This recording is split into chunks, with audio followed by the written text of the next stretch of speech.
नमो वज्रायणम् ॐ नमो लोय सर्वशाहुणम् ॐ नमो लोय सर्वशाहुणम्।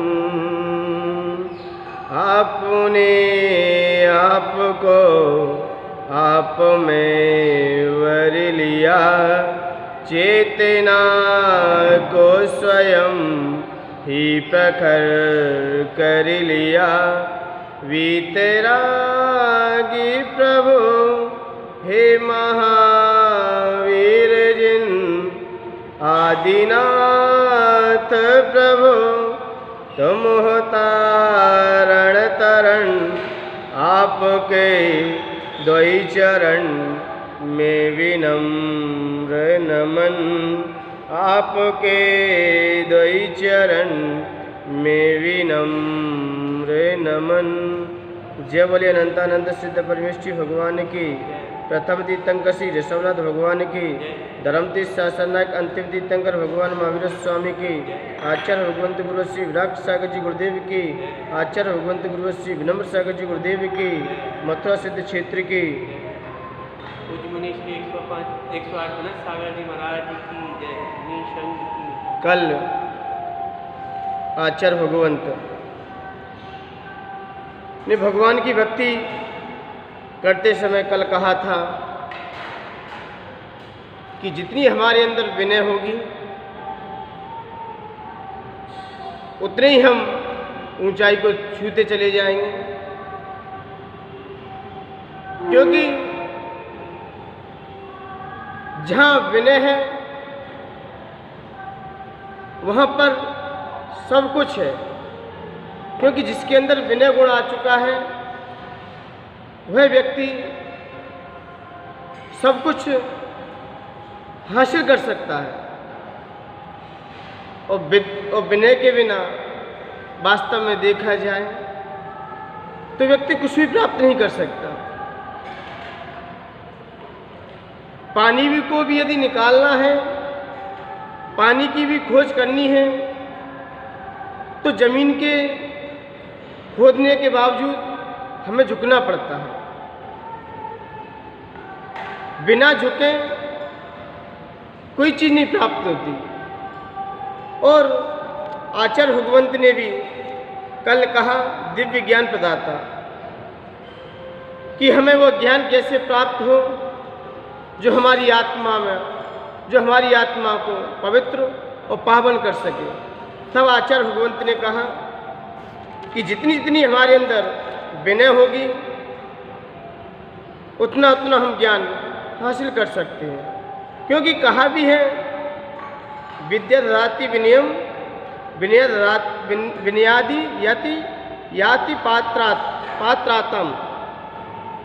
पात्रात्म धन मापनोति धनात् धर्मम तथा सुखम। यानी कि विद्या हमें विनय देती है और विनय से हमें योग्यता प्राप्त होती है और योग्यता से हमारे अंदर धन आता है, चाहे ज्ञान धन हो चाहे वैसा धन हो।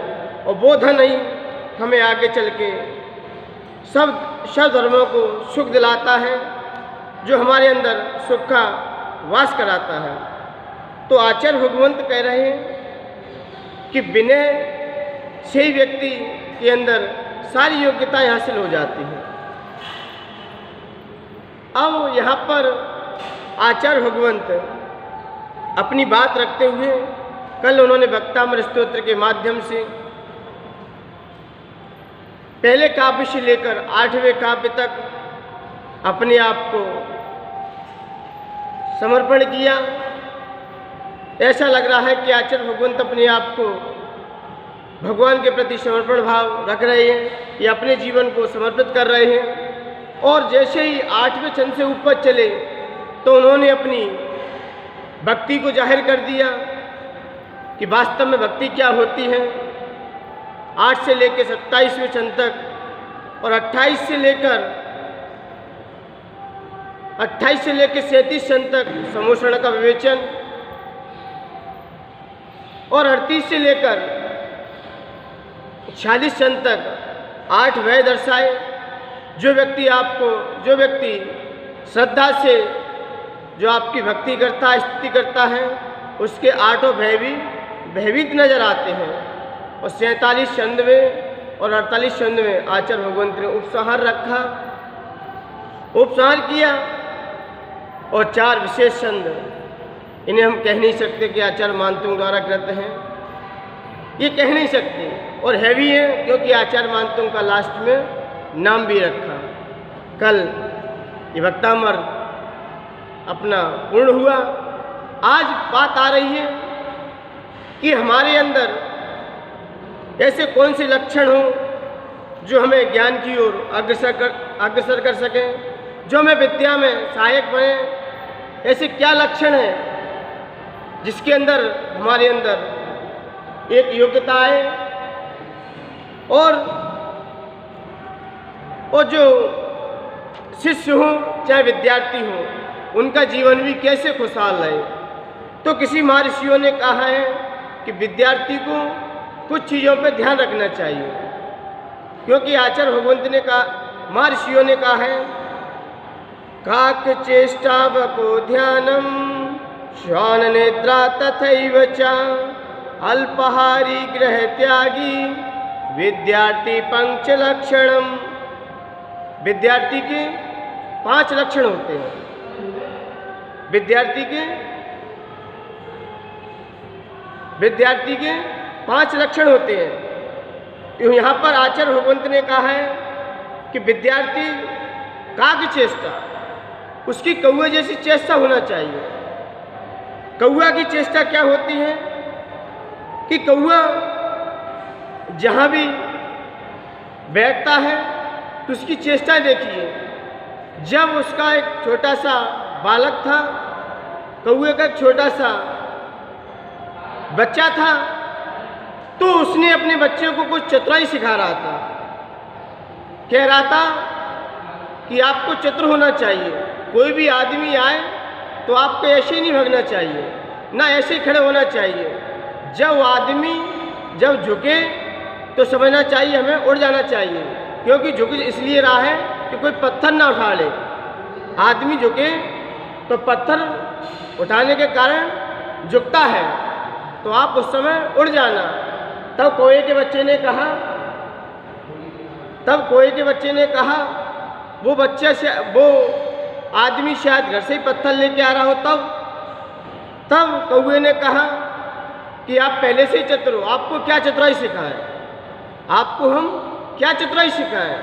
तब उसने जान लिया कि वास्तव में कौए के अंदर बचपन से ही चतुराई होती है। वो इतना चतुर होता है, इतना प्रखर होता है कि वो सहज ही इतनी कोशिश करता है अपनी चतुराई से कि वो तिनका जोड़ करके भी पानी निकाल लेता है। और कौए की चतुराई के बारे में यदि चिंतन किया जाए, कौवा जब वृक्ष पर बैठा हुआ था और उसकी कौवी थी, दोनों जोड़ी के साथ बैठे हुए थे, उन्होंने अंडा दिया। अंडा देकर जब वृक्ष के नीचे देखा तो एक अजगर सांप भी था।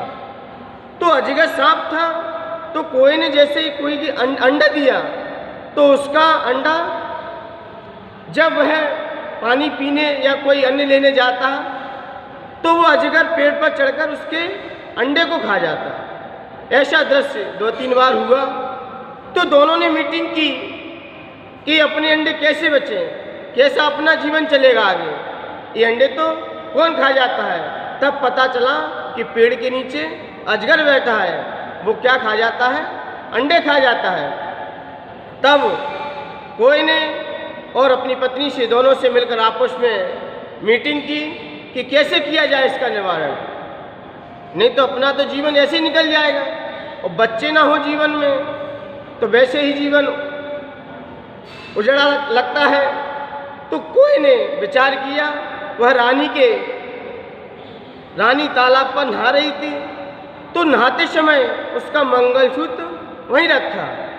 तो कोई ने जैसे ही उड़ के गया और रानी के जैसे पास पहुंचा, तो रानी तो तालाब में नहा रही थी, बावड़ी में स्नान कर रही थी। तो उसने वहाँ से एक हार लिया और हार लेकर उड़ता हुआ वो अपनी पेड़ की ओर आ चुका।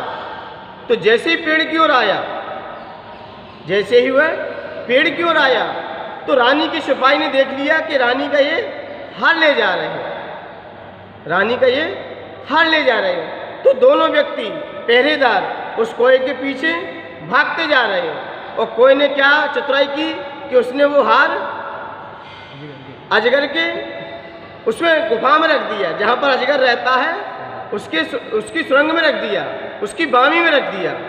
तो जैसे ही रखा, तो जैसे ही वो दोनों वो जाके पेड़ पे जाके बैठ गया, तो ये सारा दृश्य कौवा देख रहा था। और जैसे ही दोनों सिपाही आए तो उन्होंने देखा कि हार तो इसके अंदर है। तो उसने जैसे ही हाथ डालने हुआ तो उसमें अजगर सांप बैठा। तो उन्होंने क्या किया कि डंडे से अजगर सांप को पहले बाहर निकाला और बाहर निकाल के फिर उसको क्या कर दिया, निपटा दिया और वो लेके हार चला गया। देखिए कौवे के अंदर चतुराई, ऐसे ही विद्यार्थी के अंदर होना चाहिए। जो विद्यार्थी पढ़ते हैं, अध्ययन करते हैं, उन्हें विषय भोग रूपी जो विषैले सांप बैठे हैं इनके जीवन में, तो ये कौवे से चतुराई लेना चाहिए कि हमें इस प्रकार की चित्र होना चाहिए कि हमारे अंदर से जो विषय भोग रूपी सांप भी बाहर निकल जाए। जैसे कौवे ने विषय जो अजगर सांप को बाहर निकाल दिया, किससे? अपनी चतुराई से। ऐसे विद्यार्थी को अपने अध्यापक की तरफ उनसे कुछ शिक्षाएं ऐसे ही ग्रहण करना चाहिए और विषय भोग रूपी जो विषैले सांप हैं अपने मन में, उनको बाहर निकालते हुए अध्ययन करोगे तो आप भी एक श्रेष्ठ कहे जाओगे। दूसरा आता है बगुला। दूसरा क्या आता है? काकचेष्टा बको ध्यानम, और बगुला जैसा ध्यान होना चाहिए। बगुला क्या होता है? बगुला ऐसा होता है कि लगता है कि पगुला है, एक पेड़ पर ही खड़ा रहता है। किस पर? एक पेड़ पर ऐसा खड़ा रहता है कि जैसे कोई ध्यान कर रहा हो। बगुला भगत कहते हैं ना कि बगुला भगत हो आप। तो बगुला इस तरह से स्थिर हो जाता है कि उसे ऐसा महसूस होता है, मछली कोई भी आती है तो उसे ऐसा लगता है कि कोई पेड़ खड़ा हुआ है, कोई क्या पेड़ है, कोई पुष्प खड़ा हुआ है। और जैसे ही वह मछली जाती है और बगुला वहीं जाके स्थिर होता है जहाँ पर मछलियों का ज़्यादा वास हो, मगरमच्छ हो वहाँ नहीं जाता, क्योंकि उसके अंदर शक्ति उतनी होती है, वहीं खड़ा होता है। तो जैसे ही बगुला वहाँ पर पानी के तालाब के पास खड़ा हो गया और मछली आती है और झट से अपना शिकार कर लेता है, झट से अपना आहार बना लेता है। ऐसे विद्यार्थी को पढ़ते समय विद्यार्थी को शिक्षक की ओर निगाह ऐसी रखना चाहिए जैसे बगुला अपने आहार के लिए ध्यान रखता है। और विद्यार्थियों को एक और बात विचार करने योग्य है कि जब भी टीचर पढ़ाएं आपके, जब भी आपके अध्यापक पढ़ाएं, जब भी आपके शिक्षक पढ़ाएं और जब भी शिष्य को गुरु पढ़ाएं, तो उनको टीचर की आंखों की तरफ देखना चाहिए। कहाँ पर? आंखों की तरफ, और मन को एकाग्र करके। ये नहीं कि इधर उधर देखें। इधर उधर देखने से चाहे भगवान की पूजन करें, चाहे भक्ति करें, चाहे स्तुति करें, अपना उपयोग कहाँ लगाना चाहिए? जिस समय जो कार्य कर रहे हैं उस समय वो उपयोग लगेगा तो आपको वो विषय भी याद हो जाएगा और उस विषय का अर्थ भी आपके दिमाग में समझ आएगा। और कहीं टीचर कहीं पढ़ा रहे हैं और आप किधर देख रहे हो, कहीं पे निगाह, कहीं पे निशाना, तो आपकी लाइफ बर्बाद होती रहेगी। इससे टीचर का कुछ नहीं बिगड़ेगा, न शिक्षक का कुछ बिगड़ेगा। किसका निराश होगा? विद्यार्थी का होगा। इसलिए हमें उनकी आंखों की तरफ देखना चाहिए। कहाँ पर? आंखों की तरफ। और बोर्ड पे जो पढ़ा रहे हैं केंद्रित मन को कर लीजिए, मन को एकाग्र कर लीजिए कि कहीं इधर उधर ना चला जाए। और जितने भी संकल्प विकल्प हैं उनको दिमाग से हटा दो, और जब एकाग्र मन हो जाएगा तो आप भी अध्ययन में निपुण हो जाएंगे। और तीसरा आता है क्या? श्वान निद्रा। श्वान निद्रा का मतलब क्या है? कुत्ते जैसी नींद। कुत्ता तुमने देखा होगा, कुत्ता कितनी भी गहरी नींद में सो रहा हो, कुत्ते के अंदर विशेषता है। कुत्ता क्या होता है, एक तो वो गहरी नींद में सोता है, बहुत गहरी, और लेकिन जैसे उसे हल्की आहट मिले, कुछ आवाज़ हो, तो तुरंत वो जग जाता है। क्या? तुरंत वो जग जाता है। कुत्ते का कुत्ता नाम क्यों पड़ा? कुत्ते का कुत्ता नाम क्यों पड़ा? कुत्ते का कुत्ता नाम इसलिए पड़ा क्योंकि आदमी को देखकर वो कूद लेता है, किसी वस्तु को देखकर वो कूद लेता है। कूदने का मतलब क्या है? जान लेता है, रीडिंग कर लेता है, फीलिंग कर लेता है कि कौन है, कौन है वो। कुत्ता के अंदर विशेषता होती है, उसके अंदर आवाज़ हो जाता है। यदि चोर डाकू होगा तो मालिक को जाके सूचना दे देगा कि आपके यहाँ पर डाकू आ चुके हैं, लुटेरे आ चुके हैं, और कोई उसका मालिक होगा तो पूंछ हिला के वहीं बैठ जाएगा। कुत्ते के अंदर खासियत है। देखिए कुत्ते को कितनी कितनी ट्रेनिंग दी जाती है। कुत्ते कहाँ कहाँ तक खोज करते हैं, व्यक्ति को चोर पकड़ के बता देते हैं, लाश कहाँ गड़ी है। ट्रेनिंग में देखिए, जो मिलिट्री में लेते हैं लोग कुत्ते पालते हैं, कितना कुत्ते कितने सीबीआई रूपी जांच करते हैं। कुत्ते यहाँ तक की जांच कर लेते हैं कि उनके मस्तक पर कैमरा लगा देते हैं लोग, और फिर उसको छोड़ देते हैं। तो वहाँ के जो देखने वाले उस कैमरे में देख लेते हैं कुत्ता के कहाँ कहाँ पर आतंकवादी बैठे हुए हैं, तो कुत्ता सूंघ लेता है, और वहीं पर वह उसकी भाव ही चेंज हो जाता है। मालिक को देखकर कुत्ते के भाव अलग होते हैं, और चोर लुटेरे को देखकर उसके परिणाम अलग हो जाते हैं। भूख उसकी प्रकृति वैसी होने लगती है, तो वहीं से उसे पता चल जाता है। तो कुत्ते के अंदर क्या होता है, कुत्ते के अंदर एक तो सोता बहुत अधिक है लेकिन तुरंत जग भी जाता है, और दूसरा होता है कुत्ता वफादारी होता है। कुत्ते के अंदर क्या होती है? वफादार होता है, स्वामी का भक्त होता है। ऐसे विद्यार्थी को अपने शिक्षक के प्रति भक्ति दिखाना चाहिए, शिक्षक के प्रति उससे उत्सुकता होना चाहिए, अध्ययन के प्रति उसे जागृत रहना चाहिए, और विद्यार्थी को कम सोना चाहिए। अपने देश के जितने भी महापुरुष हैं, आज भले ही प्रधानमंत्री मोदी जी भी हैं, इनका जीवन परिचय जब मैंने पढ़ा, इनके बारे में जब जाना, तो इनकी विशेषता थी। और भी महापुरुष हैं, गांधी जी हैं, लाल बहादुर शास्त्री, इनका भी जब देखा तो इनका सोने का वक्त था। ये समय की बहुत पाबंदी थे, ये समय की कीमत करते थे, धन से ज़्यादा ये समय की कीमत करते थे। इनका सोने का वक्त 9:45 पर ये सो जाते थे, और 4:40 या 45 पर ये उठ जाते थे। और देखिए जिनका जीवन, जितने भी महापुरुष हुए, जितने भी आज उच्चता को प्राप्त है, चाहे तीर्थंकर भगवान हो, चाहे रिद्धिधारी मुनराज हो, इनको रिद्धियाँ प्राप्त हुई हैं। और जिन अपने जितने भी तीर्थंकर हैं 24 अधिकतर, इनको कब केवल ज्ञान प्राप्त हुआ? ब्रह्म मुहूर्त में, सुबह की बेला में। और सुबह जो शीघ्रता से उठता है, उसके यहाँ पर सरस्वती का वास होता है और लक्ष्मी का वास होता है। और जहाँ पर सूर्योदय के बाद उठते हैं, सारे त्रियंचों के ऊपर निगाह डालो। मैंने आज सारे त्रियंचों के बारे में चिंतन कर रहा था सुबह उठकर, कि मैंने सारे त्रियंचों के बारे में जब देखा, मुर्गा होता है, कब उठता है? भैंस गाय होती है, ये सूर्योदय से पहले उठ जाती है।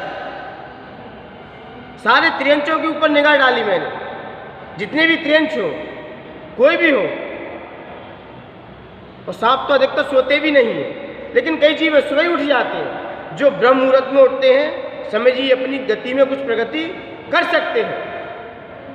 यदि गति में किसी को प्रगति करना हो तो ब्रह्म मुहूर्त में उठने का प्रयास करें, क्योंकि जो सूर्योदय के बाद उठते हैं, जो सूर्योदय होने के बाद उठते हैं, वो अपने जीवन में विचार कर लें, उनके यहाँ पर संकलेशताएँ बनी रहेंगी, घर में परिवार में लड़ाई झगड़े होते रहेंगे, और सरस्वती का भी ह्रास होता रहेगा, बुद्धि भ्रष्ट होती रहेगी। कब? ये सूर्योदय के बाद। सूर्योदय के बाद कौन उठते हैं? राक्षस प्रवृत्ति के लोग। जो ब्रह्म मुहूर्त में उठते हैं वो दिव्य ज्ञानी होते हैं, वो महापुरुष लोग हुआ करते हैं, जो कुछ जीवन में अपना लक्ष्य की ओर बढ़ना चाहते हैं, और जिन्हें कोई आभास ही नहीं है कि मुझे लाभ में क्या करना है। तो इसलिए ये कुत्ते से हमें एक शिक्षा मिलती है। कुत्ते के अंदर विशेषता है, कुत्ता सूंघ के ही सारी वस्तु का ज्ञान कर लेता है। ये 3 कुत्ते थे, जब उनको ट्रेनिंग दी जा रही थी तो एक मालिक ने उन कुत्ते को बुलाया। किसको? एक कुत्ते को बुलाया। प्लेट में खाली थी, प्लेट में कुछ था नहीं। तो जैसे उसने कुत्ते को आवाज़ लगाई तो कुत्ता तुरंत आ गया उसके पास, और एक दूसरा कुत्ता बीच में ही आया और वहीं पर बैठ गया, और तीसरा कुत्ता वहाँ से हिला भी नहीं। बताओ श्रेष्ठ कौन सा है उसमें? बुद्धिमान कुत्ता कौन सा है? जो वहीं पर बैठा रहा। क्योंकि उसे पता चल गया कटोरी में कुछ है नहीं, क्योंकि वो अपनी घ्राण से ही, उसकी रेंज इतनी होती है, वो सूंघ के ही बता देता है। तो इसलिए विद्यार्थी के अंदर भी ये ललक होना चाहिए कि हमें कहाँ पर हमें शिक्षाएं मिलेंगी, हमें उस तरफ दौड़ना चाहिए, उस तरफ भागना चाहिए। ये फालतू विषय भोग के चक्कर में लोग दौड़ जाते हैं तो इनकी बुद्धिता भी विनष्ट हो जाती है। इसलिए और आता है अल्पाहारी। विद्यार्थी का तीसरा लक्षण क्या है? अल्पाहारी। काक चेष्टा बको ध्यानम श्वान निद्रा तथैव च अल्पाहारी। अल्पाहारी का मतलब क्या है? भोजन से कम खाए। जितनी बीमारी होती है सब खाने से होती है। तो विद्यार्थी से कह दिया कि कम खाओ, क्या कम भोजन करो, क्योंकि ज़्यादा भोजन करोगे तो नींद आएगी। क्या नींद आएगी? और उसके अंदर मोटापा, आलसपन भी पैदा होगा। ज़्यादा खाने वाले व्यक्ति चेहरे पर भी उनकी रौनक चली जाती है, और दूसरी बुद्धि भी कमज़ोर हो जाती है। और भी विशेषता, हर समय उनके अंदर आलस होता है। क्या होता है? आलस होता है। और तीसरा, उनकी स्मरण शक्ति भी कमज़ोर हो जाती है। और चौथी बात, उन्हें बार बार नींद भी आती है, जहाँ जाओ वहीं पर लुढ़क जाते हैं। और चौथी, उनके अंदर शरीर में सुस्ती आती है और शरीर रोगों से ग्रसित हो जाता है, कई रोग पैदा हो जाते हैं। तो इसलिए विद्यार्थी को भोजन कम करना चाहिए, भूख से कम करना चाहिए। और तीसरी बात, ऐसी भोजन भी नहीं करना चाहिए जिनसे हमारे परिणामों की विकृति बिगड़े, परिणामों में विशुद्धि गिरे। ऐसे भोजन को भी हमें त्याग कर देना चाहिए। जैसे कि विद्यार्थी के लिए लहसुन प्याज आदि की भोजन भी नहीं करना चाहिए, जिसमें ताम्रतापन हो, और अचार मुरब्बा आदि भी नहीं खाना चाहिए, क्योंकि एक दिन के बाद अचार क्या हो जाता है? अवक्ष हो जाता, उसमें कई जीव उत्पन्न हो जाते हैं। तो विद्यार्थी को बुद्धि शार्प रखनी है तो उसे दही कैसा खाना चाहिए? दही भी खाएं विद्यार्थी लोग, लेकिन कैसा? एक रसायन परिवर्तन होता है, एक जैविक परिवर्तन होता है। एक दही से दही जमता है, वो बुद्धि को भ्रष्ट करेगा। और जो जैविक परिवर्तन होता है, जो किससे? नारियल के खोपड़े से, चांदी से, बादाम से आदि से जो दही जमता है, वो विद्यार्थी खाए तो उसकी बुद्धि शार्प होगी और तर्क शक्ति भी उसकी मजबूत रहेगी। और जो जैविक परिवर्तन से जो दही बनता है, वो क्या करता है?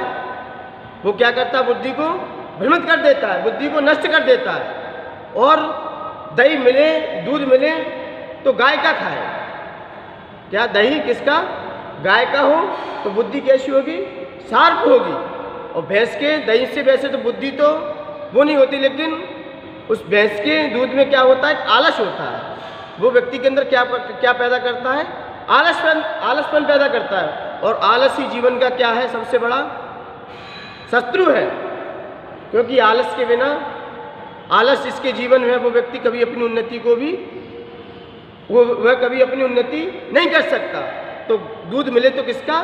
गाय का। विद्यार्थियों को गाय का दूध बहुत श्रेष्ठ है। और विद्यार्थी को खाना खाते समय उसको बहुत सारी ध्यान रखना है। खाना खाते समय अपना मुंह क्या ऐसा भोजन करे कि अपने दांत उस सामने वाले को दिखाई नहीं दे। इससे हमारे अंदर बुद्धिता प्रवेश करती है।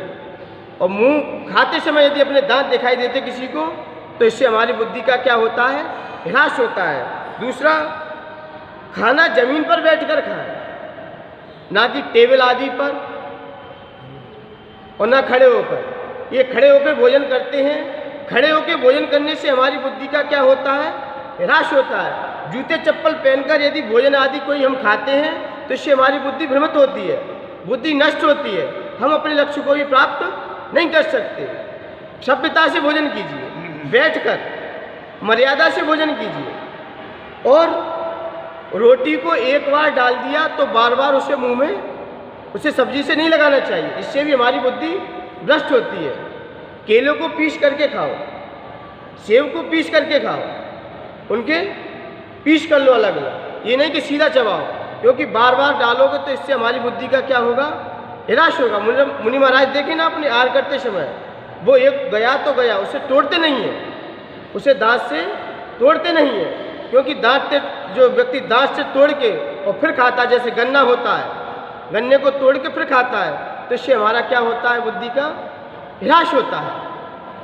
क्या होता है, निराश होता है। और सुबह उठते समय हमें क्या खाना चाहिए, सुबह उठते समय विद्यार्थी लोगों को, बुद्धिमान लोगों को हरी सब्जी कच्ची खाना चाहिए, जैसे कि मूली की फली है, क्या है, मूली फली है, और क्या है कच्ची सब्जी में, बहुत सारी आती है, कच्ची पत्ती, नीम की पत्ती है, फल खाइए सुबह उठते ही। और लोग खाते क्या है सुबह उठते ही, चाय पकौड़ी नाश्ता। खोपड़ी तो है, दिमाग तो है, लेकिन दिमाग में दिमाग नहीं, सिर्फ खोपड़ी रह गई है आजकल, सिर्फ खाली खोपड़ी है। और पहले के बुद्धिमान लोग ये नाश्ता पकौड़ी नहीं करते थे, हरी सब्जियां खाते थे, सूखे हरी पत्तियां खाते थे, नीम की पत्तियां, फल और केले आदि से सुबह सुबह का नाश्ता होता था, जिससे बुद्धि शार्प रहती थी। इसलिए हमें इन बातों को भी ध्यान देना चाहिए और विद्यार्थी को पूरब और उत्तर की तरफ मुख करके भोजन करना चाहिए। श्रेष्ठी मानव को भी, जो बुद्धिमान लोग हैं, जिनको अपनी बुद्धि और बढ़ानी हो, तो पूरब और उत्तर की तरफ क्या भोजन करना चाहिए। और ईशान कोण में विद्यार्थी को अध्ययन करना चाहिए, जिससे विद्यार्थी की बुद्धि शार्प हो। चौथी बात आती गृह त्यागी। क्या आती है, गृह त्यागी। विद्यार्थी को घर गृहस्थी की बातों में नहीं रहना चाहिए।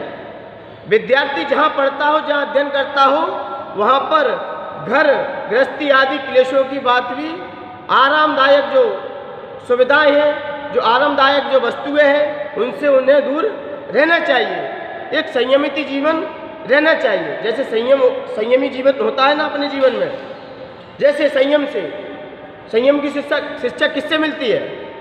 एक कछुए को देखिए, कछुआ पांचों इंद्रियों को कितना संकुचित कर लेता है। ऐसे ही विद्यार्थी को अपने पांचों इंद्रियों के विषय भोग से भी दूर रहना चाहिए, उसे ब्रह्मचर्य से रहना चाहिए, उसके विषय भोग की सामग्री उसके पास नहीं होना चाहिए। और विद्यार्थी को जब तक 10th और 12th उसकी मजबूत ना हो जाए, तब तक ऐसी भौतिक वस्तुओं से उससे दूर रहना चाहिए, क्योंकि 10th और 12th ही विद्यार्थी की क्या है, जड़ है। और ये मजबूत है आपकी दोनों क्लास है, तो आप आगे क्लासों में उत्तरोत्तरी आपकी बढ़ती हुई जाएगी। और इन क्लासों में ही आप फिसल गए तो आगे की लाइफ भी आपकी बिगड़ती जाएगी। ये मटका है, यहाँ सीधा मटका हमने रख दिया, अब इसके ऊपर जितने मटके रखे जाएंगे सब सीधे रखे जाएंगे, और यही कहीं उल्टे हो गए तो सारे मटके रखे जाएंगे सब उल्टे ही हो जाएंगे, सब गिर पड़ेंगे। इसलिए विद्यार्थी को 10th और 12th क्लास तक हमें भौतिक मोबाइल आदि का प्रयोग भी नहीं करना चाहिए। अपने मन को केंद्रित करते हुए हमें अपना जीवन यापन करना चाहिए। और भी विद्यार्थी के बारे में जब विषय आता है कि विद्यार्थी को बहुत सारी चीज़ों का ध्यान रखना चाहिए, उसे डिसिप्लिन भी रखना चाहिए अपने जीवन में, समय की कीमत करना चाहिए, बड़े लोगों का सम्मान करना चाहिए, जिनसे आप पढ़ते हो, जिनसे आपको शिक्षाएं मिलती हैं, उनको सबसे पहले उनके चरण छूना चाहिए। और शिक्षक को भी एक आदर होना चाहिए। शिक्षक के अंदर क्या होना चाहिए, एक आदर्शवान होना चाहिए। शिक्षक को विद्यार्थी के सामने कभी स्मोकिंग, गुटखा, शराब, सप्त व्यसन से हटके रहना चाहिए, क्योंकि उसका असर विद्यार्थी पर भी पड़ता है। किस पर पड़ता है, विद्यार्थी पर पड़ता है। क्योंकि शिक्षक लोग तो इतने आदर्श होते हैं। कई शिक्षक मेरे टीचर थे, मुझे पढ़ाते थे, हमने उनको कभी अपने जीवन में कभी खाते हुए नहीं देखा कुछ। वो जब भी खाते थे, जब भी कुछ करते थे, तो वो अकेले रूम में कहीं जाते थे, तब खा के आते थे। क्योंकि वो भी एक आदर्श है। शिक्षक क्या है विद्यार्थी के लिए? आदर्श है। और घर परिवार वालों को भी उनकी विद्यार्थियों को बड़ा ध्यान रखना चाहिए। जैसे वहाँ पर शिक्षाएं मिलती हैं, उनका घर में भी उनका ऐसी दृश्य ना दिखाई दे जिससे उनका विपरीतता आ जाए। एक घटना याद आ रही है मुझे इस संदर्भ में। और बस एक जब स्कूल में टीचर पढ़ाते थे, सत्य का उन्होंने विवेचन किया, उन्होंने सत्य के बारे में समझाया। तो सत्य के बारे में जैसे शिक्षक ने विद्यार्थी को समझाया और जैसे घर पे आया तो घर पे पिताजी लेटे हुए थे, तो नीचे कस्टमर खड़ा हुआ था, कोई दुकानदार खड़ा हुआ था।